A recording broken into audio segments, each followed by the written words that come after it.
देखो आज हम पढ़ेंगे, समझो बढ़िया तरीके से।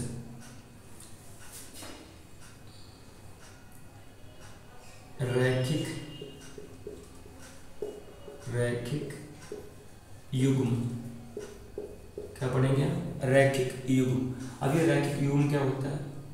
रैखिक युग्म पढ़ना है। देखो समझो, रैखिक युग्म क्या होता है? इंग्लिश में इसे लीनियर पेयर बोलते हैं। क्या बोलते हैं? Linear pair.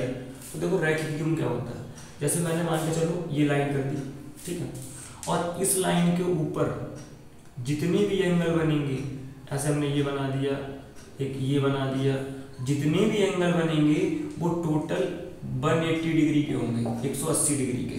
जैसे एंगल मान के चलो 1 2 3 4, कितने एंगल बनेंगे?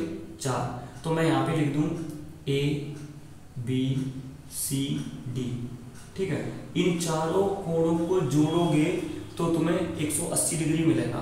तो वो तुम्हारा क्या हो जाएगा? रैखिक युग्म। जैसे मैं तुमसे बोलूँ A plus B plus C plus D बराबर कितना हो जाएगा? 180 डिग्री।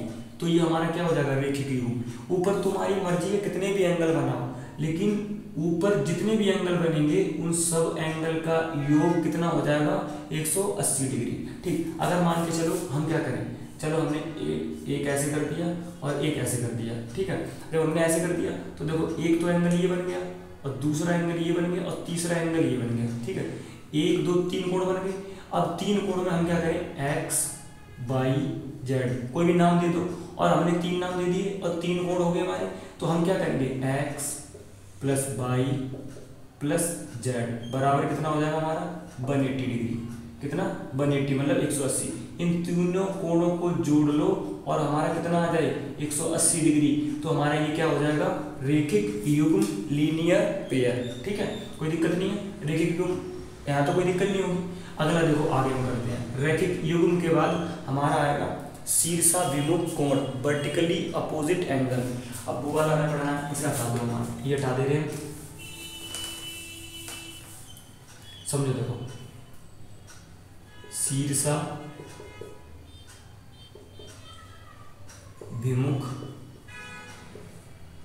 कोण, शीर्षाभिमुख कोण, वर्टिकली अपोजिट एंगल। तो अब ये शीर्षाभिमुख कोण क्या होता है? देखो समझो, हमने ऐसे एक लाइन की, एक ये की, ये रेखा, इस वाली रेखा ने यहाँ पे काट दिया इस वाली रेखा को, और इस रेखा ने इस वाली रेखा को यहाँ पे काट दिया। कहाँ पे? यहाँ पे, ठीक है। अब काट दिया, यहाँ पे काटा इसको, तो ध्यान रखना, जैसे यहाँ पे ही एंगल बन गया और यहाँ पे भी एक एंगल बन गया, एक कोण बन गया।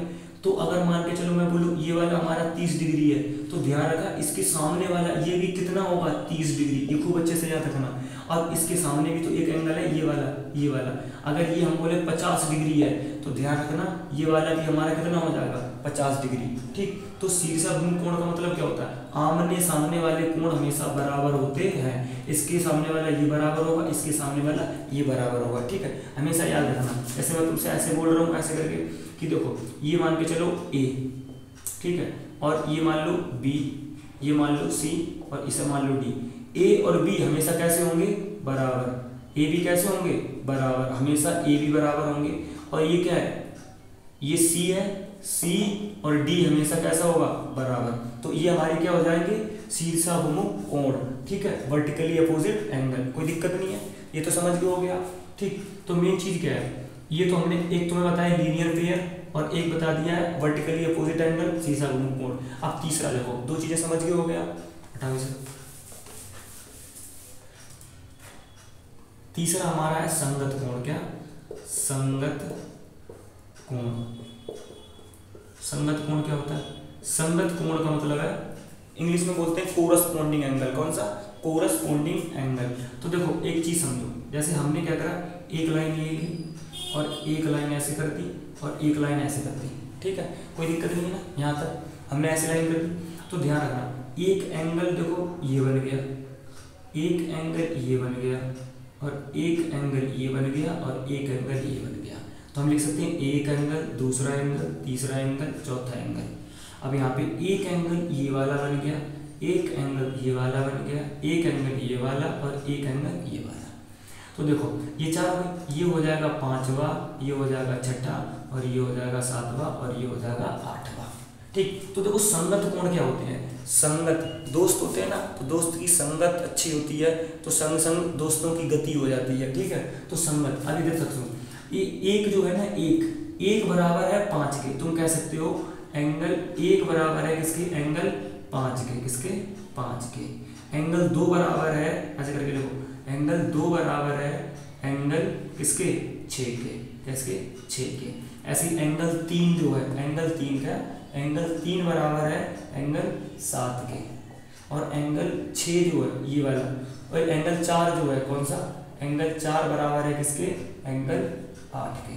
ठीक, मतलब ये वाला इसके बराबर, ये वाला इसके बराबर, ये वाला इसके बराबर और ये गड़बड़ हो जाता है, ये वाला इसके बराबर। ठीक, तो ये हमारा क्या हो जाएगा, संगत कोण। ठीक है, हमने 3 बनाए, 3 बताए हमने तुम्हें, एक संगत कोण बता दिया, एक शीर्षाभिमुख कोण बता दिया और एक इससे पहले वो वाला बता दिया। ठीक है, तो देखो 3 हो गए हैं। अब ये बढ़िया तरीके से अब देखो आगे कराएंगे, ये 3 कोण हमने बता दिए, आगे भी बताएंगे। ठीक।